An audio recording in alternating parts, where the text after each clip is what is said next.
오늘 사실은 준비됐던 다른 이야기들이 좀 있는데,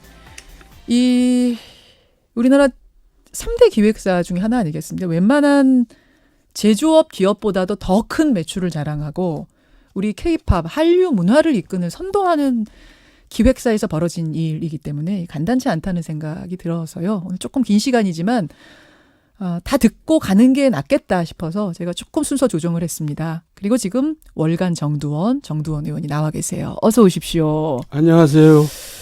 정 의원님도 밖에서 들으셨어요? 네, 내용? 예. 무슨 여기저기에 참 밝혀야 될 비리들이 많네요. 그러니까요. 우리들 전혀 모르는 일들인데. 모르는 세상의 일인데. 예, 모르는 세상이 있더라고요. 그러게 말입니다. 요 이야기도 확실하게 이번 기회에 좀 밝혀졌으면 좋겠고, 우리 이제 정치권 얘기, 자유한국당 얘기부터 좀 해볼게요, 정 의원님. 네. 홍문종 의원, 개인적으로는 좀 아십니까? 네, 물론이죠. 그러세요? 진짜 탈당할까요? 탈당하죠. 합니까? 근데 이제 우리가 알아야 될 게, 홍문종 의원은 지금 그 사학재단 뭐 이렇게 금품 문제 때문에 재판을 받고 있거든요. 예, 맞습니다. 그러니까 이제 원래 당원 당규상에 따르면은 당원권 정지가 돼야 돼요. 윤리를 열어서. 그런 얘기는 다시 말해서 공천을 받을 수가 없다는 얘기거든요. 어차피. 네, 어차피 공천을 못 받는 분이에요, 이분은. 예. 그러니까 이제 지금 다른 당으로 정치를 계속 할 것이냐, 이제 뭐 그런 생각을 가지고 있는 것 같은데, 이 한 분의 말에 너무나 많은 사람들이 큰 의미를 부여하는 것 같아가지고. 너무 큰 의미를 지금 부여하고. 어차피 공천 못 받을 거기 때문에 행보가 자유로운 거다? 예, 그렇죠. 그렇게 보시는 거군요.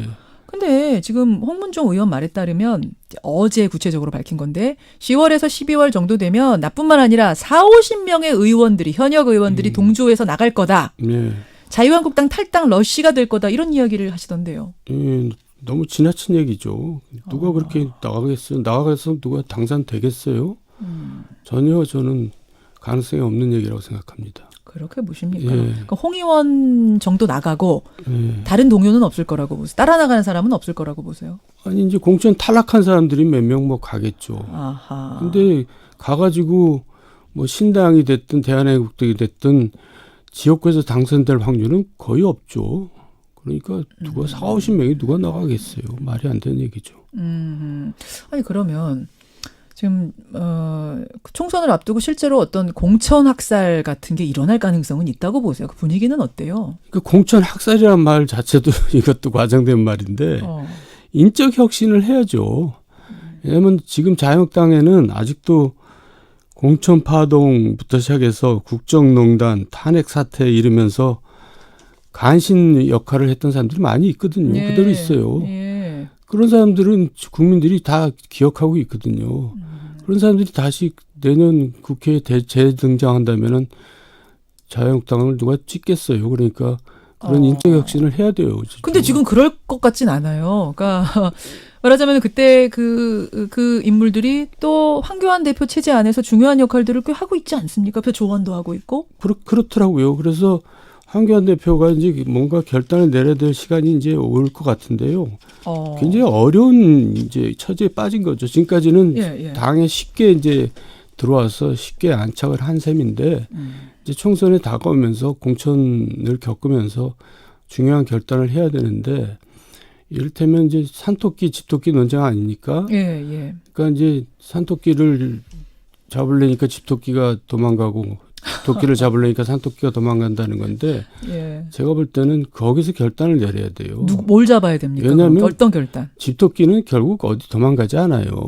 집토끼가 뭐 민주당 찍습니까? 그러니까 거기서 결단을 내려서 저기 산토끼를 잡아올 방법을 강구를 해야 되고 또 예를 들어서 대한애국당이나 뭐 저 신당이 생길지는 모르지만은 표를 가져간다 해도 그건 미미한 표고 오히려 이제 당을 제대로 추스리고 제대로 모양을 갖췄을 때 올 수 있는 중도표들이 더 많다고 생각해요. 저 개인적으로는.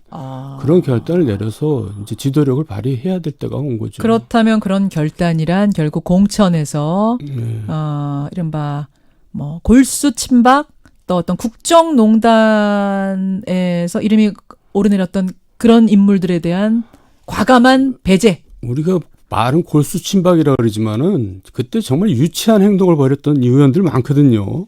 많이들 또 벌써 잊어버리시기도 하고 그래서 우리 그때 참 많이 얘기했었는데. 뭐 진박 마케팅 해가지고 맞아요. 차마 중학생들도 유치하다고 할 정도로 유치한 일들을 많이 벌였는데. 진박 감별사도 막 등장하고 이랬을 정도니까. 예, 그런 의원들은 정리를 하고 넘어가야죠. 안 그러면 산토끼들 다 도망간다. 네. 산토끼 도망가면 총선 어려운 겁니까? 당연하죠. 총선은 대선이나 마찬가지로 중간층을 어떻게 확보하는 싸움인데. 그 결단을 내려야 되죠. 근데 벌써부터 이렇게 홍문종 의원 같은 분들의 반발이 벌어지고 하면 황교안 대표 아직 당에서 단단하게 뿌리 내린 사람 아닌데 그렇게 뭐 소신을 가지고 밀고 나갈 수 있을까요, 공천을? 그래서 이제 본인이 여기서 시험대에 오른 거죠. 그 과거 이해창 같은 경우 보면은 중진들을 대거 자르고 총선을 치릅니다. 그래서 총선에 승리를 합니다. 그때 중진을 제거 잘라갖고 어마어마한 당이 생겼거든요. 제3당이. 그러니까 뭐 별이 반짝이는 사람들이 쭉 모여갖고 당이 생겼는데. 그때 뭐 말씀하시는 거죠 지금? 무슨 민주 뭐 이름도 잊어버렸어요. 하여간 역대 총리급들 다 모여가지고 대표급들 다 모여가지고 당을 만들었는데 결국 뭐 그거 성공을 못했거든요. 그런 결단이 필요한 거죠. 그리고 또 그거는 자기 자신을 위해서라기보다도 한국 정치의 미래를 위해서 그런 결단이 필요한 거죠. 그거 고비 넘겨야 대선 갑니까? 그렇죠. 그렇습니다. 그 고비 넘겨야. 그 종로로 나오느냐 아니냐 요 얘기도 계속 나오고 뭐 정세균 의원이 그대로 나오느냐 임종석 실장이 아니 뭐 여러 가지 얘기들이 왔다 갔다 하는데 황교안 대표는 어떤 선택을 할 거라고 보세요? 저는 비례대표로 갈 가능성이 많다고 보고 여전히 종로라는 게 이제 1번지가 돼버렸는데 사실 옛날하고는 달라요. 지금은 많이 민주당 쪽으로 기울어졌어요. 지역구 그 내부 구도가. 현 의원이 정세균 의원이기도 하시고. 그러니까 리스크가 크죠. 그러니까 그런 리스크를 거는 것보다는 전국을 순회하면서 선거 지원 유세하는 게 더 낫겠죠. 근데 이제 자유한국당의 싱크탱크라고 할 수 있는 여의도 연구원의 김세연 원장은 이 자리에서 전공법으로 가야 된다. 크게 되시려면 전공법으로 가야 된다. 종로의 지역구로 출마하는 게 낫다라고 이야기를 하시던데요. 그렇게 뭐 얘기도 할 수 있죠. 그러니까는 그렇게 하면은 저도 좋겠지만은 본인이 이제 여러 가지 리스크를 생각해서 비례대표로 갈 거라고 예상을 하는 거죠. 그러니까 그런 전공법 그런 뭐라고 해야 돼요. 어떻게 보면 도박 같은 일을 못할 거다. 황 대표는. 던지지 못할 거다. 알겠습니다. 정두원 전 의원과 지금 함께하고 있습니다. 그나저나 국회 파행이 2달 넘어가고 있습니다. 이러다 정말 기록 세울 것 같아요. 어제 나경원 원내대표는 경제청문회를 또 하나의 국회 개원 조건으로 걸었어요. 상황이 더 복잡해졌는데 어떻게 내다보세요, 정 의원님? 그러니까 지금 여론이 점점 야당한테 안 좋게 돌아가고 있죠. 그러면 이제 압박감을 느끼고 언제까지 국회를 공전시키겠어요? 그러니까 이제 최후 통첩 비슷하게 오신환 의원이 얘기했잖아요. 주말까지 안 되면 내주부터는 단독으로도 가동하겠다. 가동할 수 있죠. 그러니까 일단 상임위는 못 열더라도 소위 같은 경우는 가동할 수 있거든요. 그렇죠. 그러면 자유한국당은 더 압박감을 느껴가지고 결국은 다음 주에는 들어오지 않을까 하는 생각을 합니다. 다음 주에는 들어올 거다. 경제청문회라는 조건 만족 못하더라도. 근데 경제청문회도 그래요.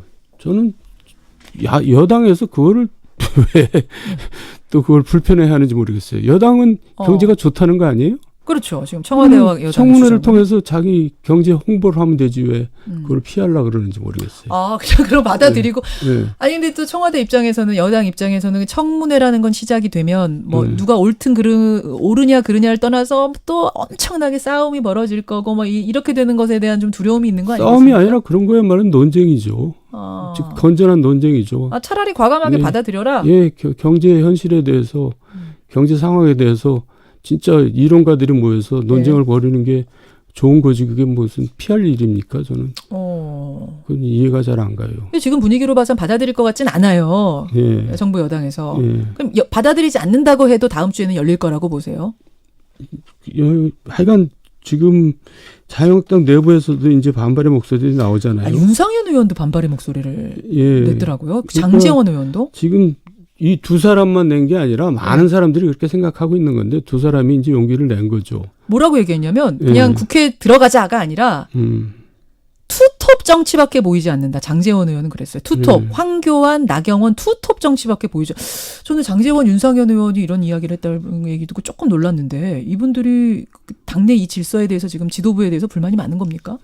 근데 그거 갖고 놀래면 안 되는 게요. 예.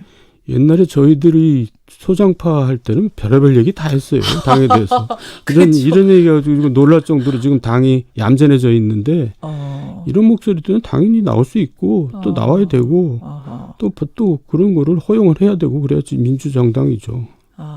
그러네요. 그러고 보니 예전에는 그랬네. 진짜 예전에 소장파라고 하는 뭐 남원정, 소장파 이런 분들 다 어디 맨날 당대표 물러나라 뭐 대통령 너무나 오만과 독선이다. 별소리 다 했었죠. 그때. 그러니까요. 그런 분들의 목소리가 그동안 쑥 들어가 있었네요. 예. 다시 좀 나오는 거라고 보세요. 그런 목소리가. 뭐 그런 희망이 저는 걸고 싶습니다. 그런 목소리들이 살아나야지 자유당이 이제 중도층에서도 저기 당도 살아있구나 이런 걸 느낄 거라고 생각합니다. 자, 당내에서도 이제 그런 목소리가 나오기 시작하고 또 상황상으로 볼 때도 국민 여론으로 볼 때도 이제는 더 이상 장외투쟁 고집하기 어려워서 결국 다음 주엔 들어갈 거다라는 게 월간 정두원 전 의원의 예측.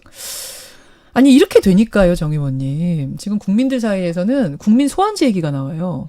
국회의원 국민 소환제. 어떻게 보세요? 국민 소환제에 대해서는 사실 거부하기가 힘들게 돼 있어요. 여론상으로나 현실상으로. 근데 국민 소환제가 그렇게 간단한 건 아니고요. 이제 설계를 어떻게 하냐에 따라서 굉장히 복잡해지는데 이를테면은 지방자치단체장 국민 소환제도가 있잖아요. 근데 지금까지 그렇게 그것 때문에 물러나간 지자체장은 뼈가 못 봤어요. 투표까지는 가는데 마지막 옷을 벗은 경우는 없어요. 그러니까 설계를 잘 해야 되는데 그리고 또 너무 쉽게 해놓으면은 늘 이제 정정 불안에 휩싸이죠. 그러니까 당선된 사람을 흔들기 위해서 반대파들이 늘 그렇죠. 새만 들어서 그렇게 하면은 그게 늘 시끄럽기만 하지 뭔 일이 되겠어요. 그래서 이제 설계를 잘 해가지고 소환제를 이번 기회에 만들 필요도 있죠. 소환제는 설계만 잘하면 못할 이유 없다. 저는 반대하실 줄 알았는데. 아니요. 지금 분위기가 그리고 또 명분이 맞아요. 대통령도 탄핵하는 마당에 국회의원만 전혀 소환할 수 없는 소환할 수 있는 기회가 없다는 것은 좀 문제가 있죠. 아니 근데 이 얘기가 노무현 정부 때부터 나왔던 얘기인데 왜 여태까지는 안 된 겁니까? 지금도 세 개나 계류 중인데 이 관련 법안이. 원래 국회의원들은 자기네들한테 손해보는 거는 절대 안 하죠. 절대 안 합니까? 그렇죠. 그 말로는 뭐 하자 다들 뭐 동의합니다 이래도 막상. 그리고 이제 예를 들어서 국민소환제가 된다 하더라도 굉장히 어렵게 만들 겁니다. 실제로 못 벗는 건. 실제로 가능하지 않게. 그 꼼수는 국민이 지켜봐야겠네요. 지켜봐도 할 수 없죠.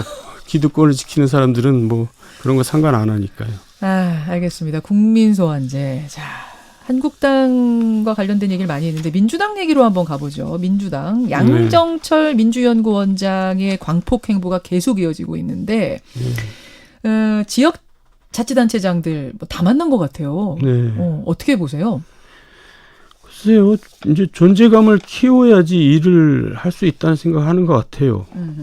그래서 이제 일단 본인이 이제 스타 플레이어가 돼 있는데 저는 정치권의 스타 플레이어가 많이 나타나는 거 좋다고 생각해요. 그래야지 정치권에 대한 관심도 높아지고 또 역할도 할 수 있고 뭔가 변화를 꾀할 수 있고 또 재주가 있으면 써먹어야 되잖아요. 아끼면 됩니까? 그래서 여당의 양정철이 아니라 야당에도 양정철 같은 리버러가 나타나서 당을 좀 뒤흔들면서 변화를 이끌어내고 이런 모습들이 저는 국민들한테는 더 보기가 좋다고 생각합니다. 야당에도 양정철 같은 리베로가 나타나야 된다? 그렇죠. 왜 여당에만 필요합니까? 근데 지금 야당은 양정철 원장에 대해서 지금 강하게 비판하고 있어요. 명백한 선거 개입이다. 관건 선거 시도하느냐고 지금 지자체장들 쭉 만나고 다니는 거 아니냐? 이렇게 비판하고 있는데.